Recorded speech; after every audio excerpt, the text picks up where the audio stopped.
talk a little bit so I can just see the mic? Okay. That it's all working. Yeah.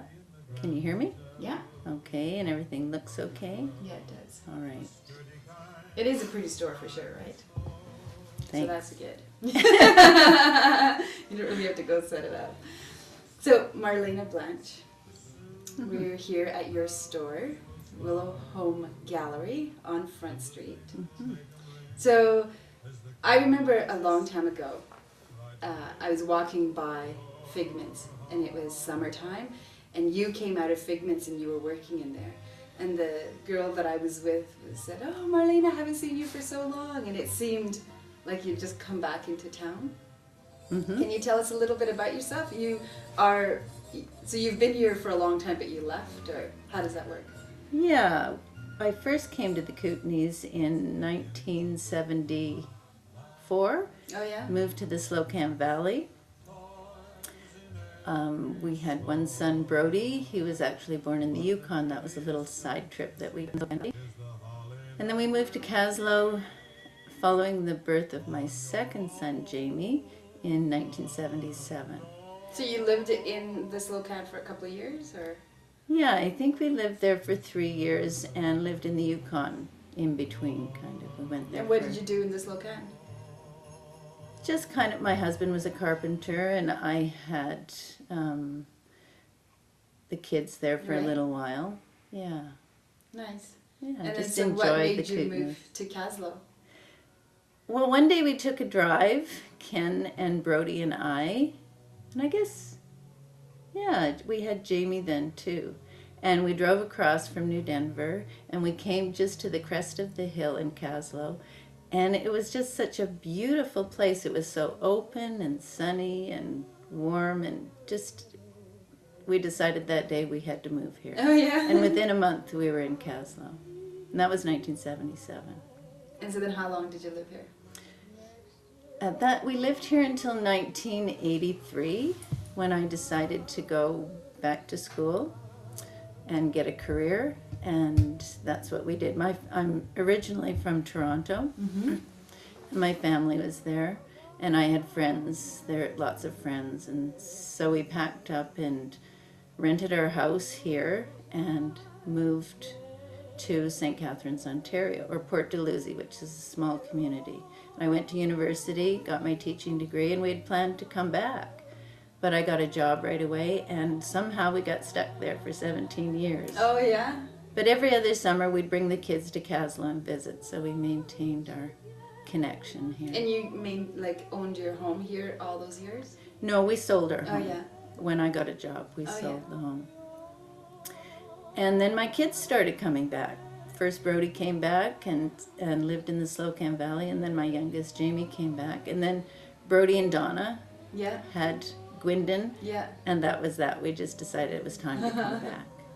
And Donna's from the Slocan? She's originally from the coast. Oh yeah. But they met in the Slocan Valley. Yeah. And so they moved here, and then you guys came back? That's right. And then that's where I saw you. And we built our house when we came back here. Nice. And so now you guys have been back here for how long? 8.5 years. Oh yeah. Yeah. Has it changed a lot? No, not really. I mean, it's grown a little, but it's basically, well, since when?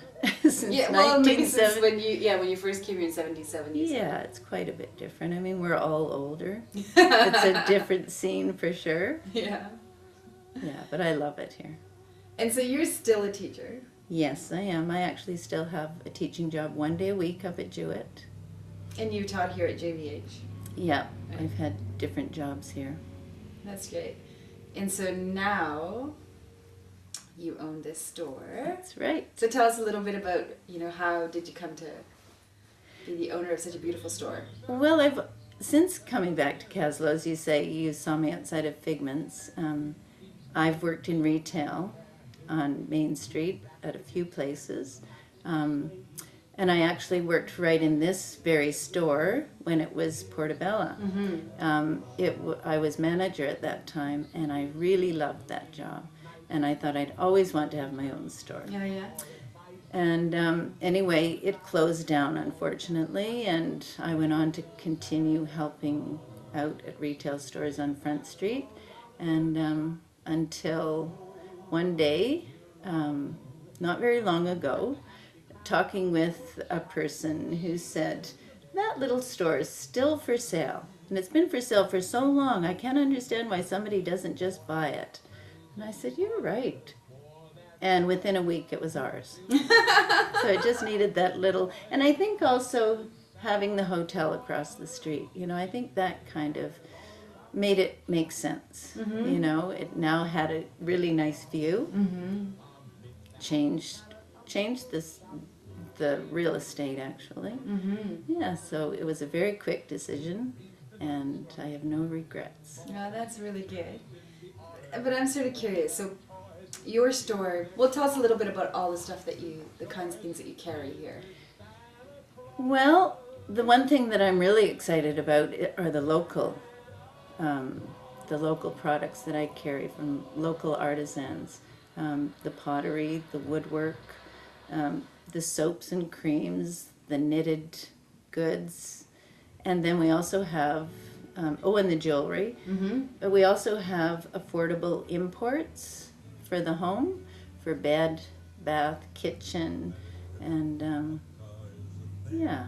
And my focus has been to keep it affordable, you know, to keep my prices down so that locals can afford to come in here and buy things. And I think that's worked. I hear that all the time. Mm-hmm. You know, that